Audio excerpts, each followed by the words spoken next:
Hi, everybody. Welcome back to this week's episode of FloorCereal. Today we're going to be doing Season 2, Episode 1, HammerBarn From of Bluey. Bluey. I'm your host of 1, Mr. Shark. I am your host of 2, Persephone. What happens in HammerBarn? I haven't watched it In HammerBarn, the healers are cleaning the gutters, and their neighbor has a pizza oven, which is way more exciting than gutters. So they go to HammerBarn to get a pizza oven. It's kind of like Lowe's or Home Depot for, fellow American listeners. What's the name of the place in Australia that it's modeled after? Bunnings. Bunnings? Buntings? I don't know if there's a T in there or not. Is it Buntings? Sounds right. Sounds more Australian to me. Okay. And down to Buntings. That was more New Zealand. Let us know that in the comments. Is it Bunnings or Buntings? I don't know. I could look it up.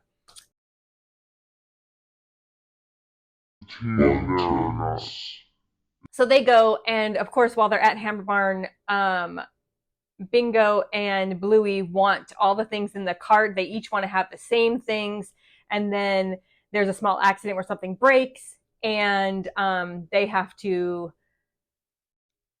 figure out how to be happy with what they have. Yeah? Yeah. That's not... Okay, we'll adjust that if we watch it and we realize we're way off base. Bluey said, "Dad, Bingo's watermelon is redder than mine." And Bandit goes, "No, it isn't." Bingo goes, "Yeah, it is." It makes me think of like how you pointed out that even when two people are arguing in our house, that even the person who's wrong, somebody will take the person who's wrong's side, like even if that person is against the like it. You explained it so well. If two people are arguing and one person comes to back someone up, the person they're defending will defend the other person because they feel bad for them being attacked by two people, so they'll defend, and then it's like that game. You know that game? Okay, wait, say it again. Okay, if two people are arguing, yes, one person. Wait, you and I are arguing. Okay, and then somebody comes in and defends me. Yes, then I will defend. No, I will defend you because I feel bad because I'm being defended, and then it's 2 against 1. Well, and then this person who just came in is like, "Dude, I was defending you." Yeah. It's like that game. Oh. We're a bunch of flippy, floppy side switchers, and I feel like Bingo was just like, "Yeah, it is." Yeah. It made me think of that. Anyway. You know how some parents of twins buy them 2 of everything and then like dress them in 2 of everything, and like they just... I often wonder how much of that is like the parents started before they were even before the kids were conscious and aware of it, and then they're just stuck doing it because the kids don't understand. I think about that a lot, actually. How twins just always dress the same. I'm like, dress differently. It like kind of annoys me. They don't always dress the same, but yeah, but you know. Yeah, when they do. Like, do you not want to be your own person? It's a little bit judgy you got there. Yeah, I just don't like when they do that. Like when you're not a kid anymore, I feel like it's time. Pack it up. What do you consider not a kid anymore? Like at what age threshold do they need to stop? At teenagehood, they should be starting to go off and into their own personalities and maybe not, color or coordinating exact same matching outfits every day.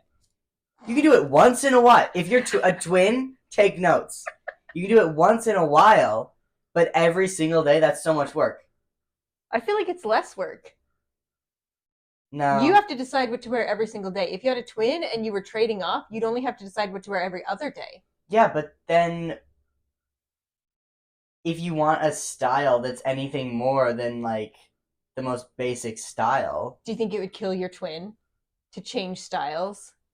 Like if you said, "Hey, I want to change styles," your twin would just like. Rah! Well, what if the twin doesn't want to change styles? Then you have to split up. Like permanently forever? They have to switch houses? Yep. They're not even twins anymore. They change birthdays. One ages a year. 5 if it's a really dramatic style change. That's rough, buddy. Yeah, you didn't even know. So uneducated. The twin lore. Mm-hmm. She tried to trade her husband for a pizza flipper. Yeah. It's a fabulous line. And they had Melanie Zelensky. I don't remember how to say her last name. I apologize. She was on. She's watching this. She might be someday. I don't know. Comment right now. Gotta Be Done was interviewing her, and they went through several iterations of that line. And her, if I remember correctly, her favorite was that somebody's husband dies. Like, they went through several. I just love the idea that they're like, how many ways can we say this, and which one is the best? I also love this because that's how we talk to you guys. Like someone's husband getting it is not what happens every time you aren't happy with what you get, right? But in the context of what's happening, it's a very clear way to help a child understand what the consequence is that something gets broken or ruined. I also feel like being a little bit silly and maybe not fully serious makes getting told off a little less scary. Yeah, I agree. Yes, totally. It adds a level of playfulness to us. Like, this isn't the end of the world. Yeah, you know, but it is a serious... nobody's actually gotten it. But it's a serious conversation that they've been dealing with, and all it day. Needs to be had. Yeah, it's very little details, but like when she was like doing that with her hands, kids and like toddlers do that a lot. Like, I don't know what's with this, like, but they do it all the time, and I think that there's a lot of stuff like that in Bluey, like little mannerisms that they get right that kids do. That are accurate, yeah. Bluey and Bingo find the color sample wall at HammerBarn. The universe's way of taking what you just said to your child and making it a blatant lie. Yeah, that's. Yep. And then they're like, "Oh, it's the lady that said we couldn't have everything we want." Gerald. Okay. Hey, I saw your eyeballs. I wasn't rolling my eyes. I was looking around. I'm a little bit disappointed in Chili because I know that she's capable of better solutions.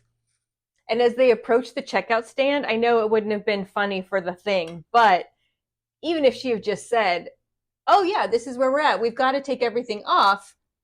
Can you please clean up your things?" And even if she had just given them a chance to do that and they still, were like, "Oh, she's taking my husband." But she didn't. She didn't acknowledge the fact that they were ruining the things that they had worked so hard to make.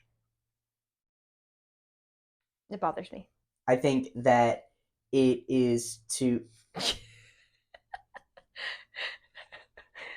symbolize, it's to parallel her in the beginning. She doesn't want to pack up and clean up her house.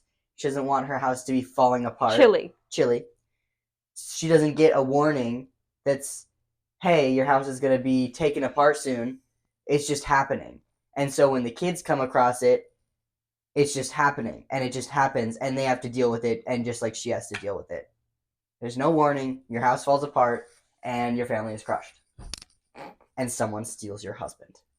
Okay, so you think that this is paralleling Chili's journey through this episode? Yes. So this episode is about Chili. It's not about poor Hecuba.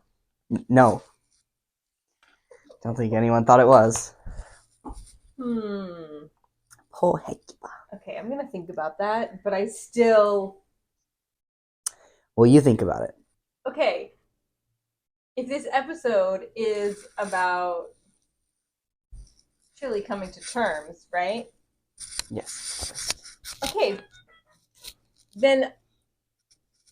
But the pizza at the end is amazing. She's glad that they went and spent all that money, and she's not happy with... she's not just learning to be happy with what they have. She's learning that when the grass is greener on the other side and you go get the greener grass, then you are also happy. Yeah.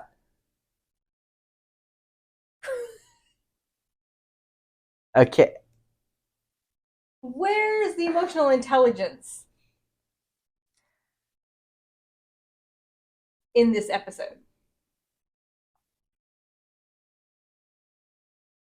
I think that's just meant to be funny. Like, she wasn't really expecting it to be good, but it was. Okay, my question still stands. Where's the emotional intelligence in this episode? I'm sure it lies in Bluey. I was actually gonna say that when Bluey was, oh, it's one of the cart scenes. I don't remember which one.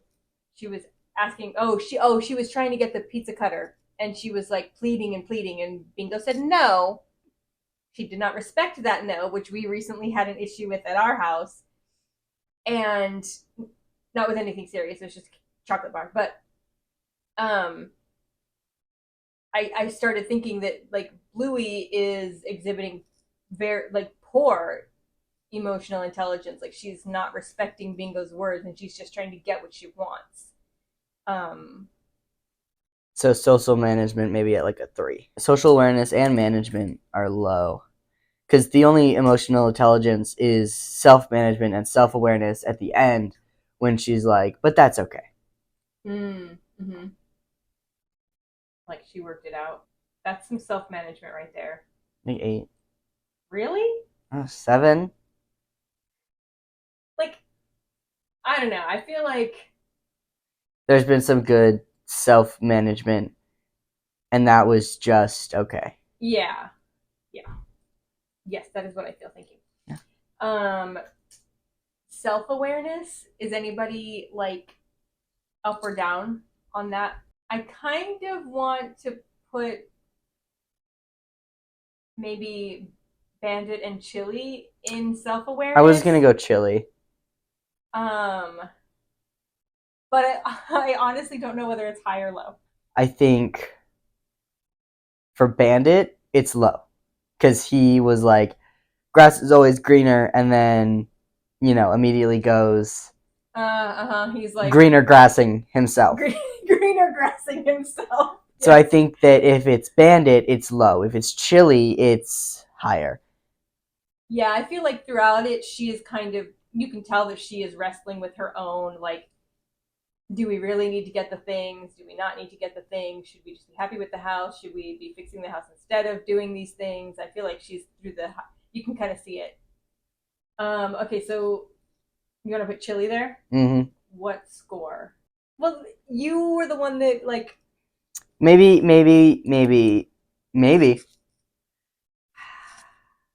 You were the one that nominated her for this category, right? So I'd say like a 7. Okay. And then empathy. Chili was dealing with her own stuff, so she wasn't really like seeing what the girls are trying to do. And as I say that, I realized she was trying to do 2 of everything to like help them along. But I guess that's not. This is where the last mic died. So we gave Chili a score of 6 in empathy. Quick recap of the star chart before we go. Self-awareness is Chili at 7. Social awareness is 3, just as far as the episode goes. Self-management, 7, again, just as the episode goes. Social management, 3 for the episode. And empathy, 6 for Chili. Thanks so much for listening. We'll see you again next week, and hopefully we can get the mics to stay on. Wish us luck.